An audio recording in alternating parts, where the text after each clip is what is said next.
그림에 대해서 설명해 주세요. 뭐요? 지금 그린 게 뭐예요? 이거요? 네. 이거 근데 그 조교가 그거 같은 거. 네? 조교 같은 거. 조교요? 그런 거. 조교? 대장. 대장? 대장이 뭐예요 거기서 지금? 총 쏘고 있어요. 뭘? 누구를 향해서요? 달리기 시작하라고 총 쏘고 아, 있어요. 요이 땅 이거? 네. 오. 그게 누가 달려? 달리는 사람도 없는데 그냥 총만 쏴? 잠깐만. 달리는 사람 그려. 안녕하세요. 71년생 독거노처녀입니다. 회자, 정리, 거자, 필반. 만나면 반드시 헤어지고 떠나간 사람은 반드시 돌아온다. 얼마 전에 아이들과 이별을 했습니다. 방과 후 교실에서 학생들을 지도했었는데 자의반, 타의반으로 그만두게 됐어요. 방과 후 교실이 크게 두 가지 방법으로 운영이 되더라고요. 학교에서 직접 강사들을 관리하거나 위탁 업체에 일임을 하거나, 강사 입장에서 보면 위탁 업체는 소속사 개념이에요. 수익의 일부를 나눠 갖는 거죠. 저 같은 경우는 이 위탁 업체와 직접 계약을 맺은 게 아니라 중간에 교재 업체가 꼈어요. 작년에 여성인력센터에서 강의를 하나 들었는데 그 과목 교재를 만드는 업체에서 올해 2월에 연락이 온 거예요. 저는 까맣게 잊어버리고 있었는데 수업을 할 수 있냐 3월부터 할 수 있다. 학교를 많이 배정해 주겠다. 저는 이 교재 업체가 그 수업을 이렇게 담당하는 소속사를 겸하는 그런 회사인 걸로 알았던 거예요. 수업 우리 학교가 많아서 원하는 대로 강의를 할 수 있게 해주겠다고. 나중에 알고 보니까 자기네들이 교재를 만들고 그 교재를 판매를 해야 하니까 강의를 할 강사를 섭외를 해서 업체에 이렇게 꽂아주는 거예요. 그때까지만 해도 그걸 모르고 수업에 대한 기대에 부풀어 있었어요. 막상 계약을 하고 나니까 코로나로 폐강에 취소에 연기에 돌발 상황에 속출을 하고 그런 것들은 다 이해를 할 수 있었는데 이 교재 업체는 일이 너무 미숙한 거예요. 스케줄을 중복으로 잡아놓고 취소가 되고 그런 것까지도 저도 미숙한 사람이니까 일을 하려고 했고 근데 거짓말. 최소 10명 이상 그리고 2클래스가 개강하는 학교만 소개를 시켜준다고 하더니 그것도 거짓말. 결정적인 건 내일부터 수업을 해야 되는 학교가 있는데 아무 연락이 없는 거예요. 전화를 했더니 폐강이 됐다. 좀 이상해요. 그래서 학교에 직접 전화를 했더니 강사가 바뀐 거예요. 그러니까 강사가 바뀐 거를 폐강이 됐다고 저한테 거짓말을 한 거죠. 그러니까 거짓말이 들통이 나니까 교재 업체 대표가 경제적으로 보상을 하겠다고 하더니 하루아침에 말을 바꿔서 본인들도 힘들어서 보상은 못하겠다. 손바닥 뒤집듯이 거짓말을 또 하더라고요. 사람이 누구나 실수는 할 수 있잖아요. 저도 실수투성이고. 문제는 그 뒤 자기가 한 실수를 어떻게 처리하느냐가 더 중요하다고 저는 생각을 해요. 이 업체는 거짓말을 한 것도 모자라서 정말 수업을 하기가 싫었어요. 그런데 이미 다음 주부터 수업을 나가기로 약속이 되어 있는 상황에서 파기할 수가 없더라고요. 그런데 지금 생각해보니까 파기해도 됐었어요. 저는 양심상 안 된다고 생각을 했는데 그럴 필요가 없었더라고요. 강사 바꿔치는 게 1도 문제가 안 되는 그런 사람들이었는데 괜히 오지랖 넓게 양심 어쩌고 저쩌고 하면서 출근을 했더라고요. 문제는 이 교재 내용이 너무 부실한 거예요. 그래서 업체에 전화를 했어요. 제가 전화를 했던 거는 문제 제기를 통해서 어떻게 하면 부실한 교재 내용을 보완할 수 있을까에 대한 상의와 합의였는데 교재 업체에서 말한 답변은 강사 역량이다. 그리고 어차피 방과 후 수업이라고 하는 것은 수업 내용보다는 사고 안 나게 아이들을 잘 데리고만 있어도 된다라는 거예요. 결정적인 문제는 교재비였어요. 교재비가 너무 비싸요. 2-3천 원만 해도 될 만한 교재인데 너무너무 비싸게 교재비를 책정을 해놨더라고요. 그 이유가 교재비를 가지고 그 교재 업체와 수업 담당 업체가 수익 배분을 하는 거예요. 강사료에서는 수익 배분을 하지 못하는 구조예요.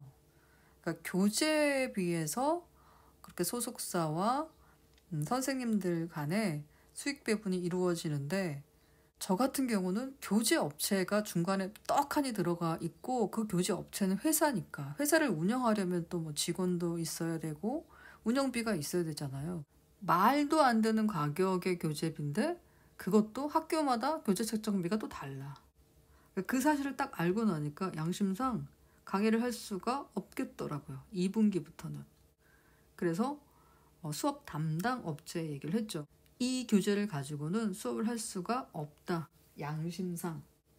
그랬더니 그러면 수업을 진행할 수가 없다. 선생님과는.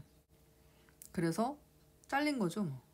그 과정에서 학교는 1도 관여하지 않아요. 자기네 학교 학생들이 이 수업을 받으면서 그 교재비와 교재 내용은 다 학교에서 허가가 난 건데 저는 참 이해가 안 갔어요.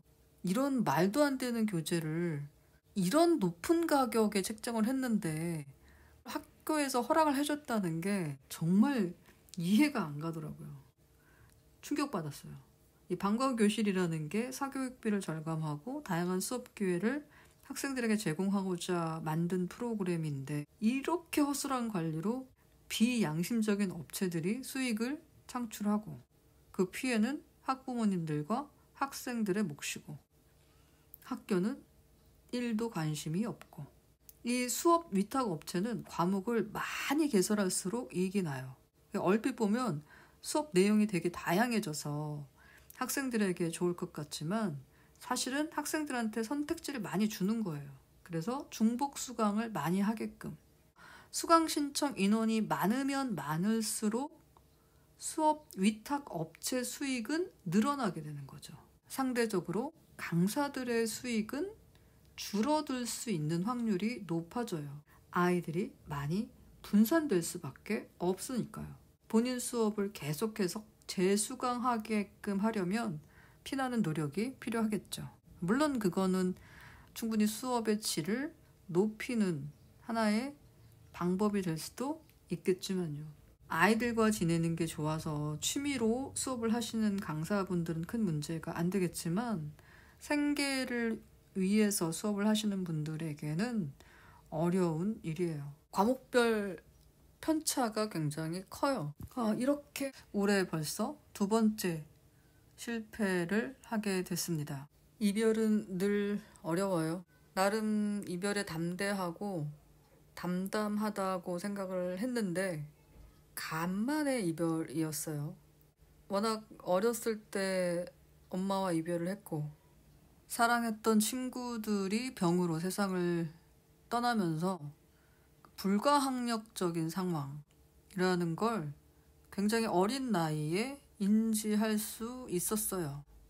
그래서 나름 이별에 대해서 꽤나 담대하고 대범하다고 생각을 했었는데 30대 중반에 제가 너무너무 좋아했던 남자가 있었어요. 정말 힘들었습니다. 만난 건 한 3개월, 있는데 걸린 시간이 5년이 넘었어요. 그게 사랑이었는지 미련이었는지는 잘 모르겠는데 손 한 번 잡아보지도 못했던 짝사랑맨이었는데 있는데 참 오래 걸렸습니다. 그리고 나서는 이별할 일이 없었죠. 왜? 만난 적이 없었으니까. 그래서 이별의 감정을 오랜만에 느껴보네요. 슬퍼요. 예전에는 어린아이들을 매우 싫어했었는데 이번에 알게 됐어요. 제가 어린아이들을 사랑하게 됐구나. 조심해야겠다. 성경에 보면 어린아이 같지 않으면 천국에 들어갈 수 없다라는 말씀이 나오는데요. 좀 이해가 안 가더라고요. 어린아이들이 마냥 순수하지만은 않잖아요. 사실 여유토강이라고 힘의 논리에 굉장히 단순해요. 힘 있는 사람한테 약하고 힘 없는 자에게 강한 그러한 기질이 있어요. 어른들도 마찬가지겠지만. 그런데 이번에 아이들을 겪어보면서 이 어린아이 같다라는 것의 장점은 제가 생각할 때는 빨리 잊는다. 수긍이 빠르다. 어른들은 이렇게 꿍하고 오래 가져가는 게 많잖아요. 어린아이들은 꿍한 게 없다라는 거죠. 단순하다라는 게. 그거 아니거든. 그러면 네. 그리고 둘이서 화해해. 그러면 네. 네가 잘못한 거야. 네가 사과해야지. 그러면 어린아이일수록 수긍이 되게 빠르잖아요. 어른들일수록 안 되죠. 저는 친엄마가 전주, 새엄마는 광주, 아빠는 충청도, 제가 살았던 지역은 1년 동안 서울, 여러 지역 사람들을 봤는데 지금은 저희 집이 제사를 안 지내는 크리스찬 집안이지만 예전에는 저희 아빠가 교회를 안 다니셨어요. 해년마다 제사가 정말 많았어요. 어른들이 이렇게 모이면 옛날 얘기들을 하시잖아요. 어린 마음에 어른들의 옛날 얘기가 그렇게 재밌는 거예요. 그런데 충청도 사람들이 그런 건지 아니면 저희 집안 어른들이 그러셨었는지 모르겠지만 해년마다 얘기가 똑같아. 다 잊어버렸어. 나는 다 잊어버렸어. 그러면서 그때 있잖아. 걔가 어땠고 저땠고 얘기 다 해놓고 다 잊어버렸대. 너무 웃기더라고요. 그게. 매해 반복이 돼요. 들으면서 되게 재밌기도 하고 이상하기도 하고 했던 어린 시절의 기억이 있어요. 그래서 빨리 잊어버리자. 안 좋은 일은 빨리 잊어버려야겠다. 이 감정이 드는 대로 허락을 하면 안 되겠구나. 이 감정에 내 기분을 허락해서는 안 되겠구나. 적어도 중년이라면 중년 중에서도 50이 넘어서는 휘둘리지 말아야겠다. 내 감정에 내 기분에 이 시간을 휘둘리지 말아야겠다라는 생각을 요즘에 합니다. 사실 이 생명은 시간으로 이루어져 있잖아요. 그 시간을 뺏긴다는 것은 생명을 뺏기는 일이죠. 시간을 준다는 것은 내 생명의 일부를 준다는 거죠. 시간을 함께 한다는 것은 생명을 함께 한다는 것과 마찬가지라고 생각을 해요. 그런 의미에서 1분이든 1초든 이렇게 들어주시는 여러분들은 제게 생명의 일부를 저에게 주신 분들이기 때문에 매우 감사하고 소중하신 분들입니다.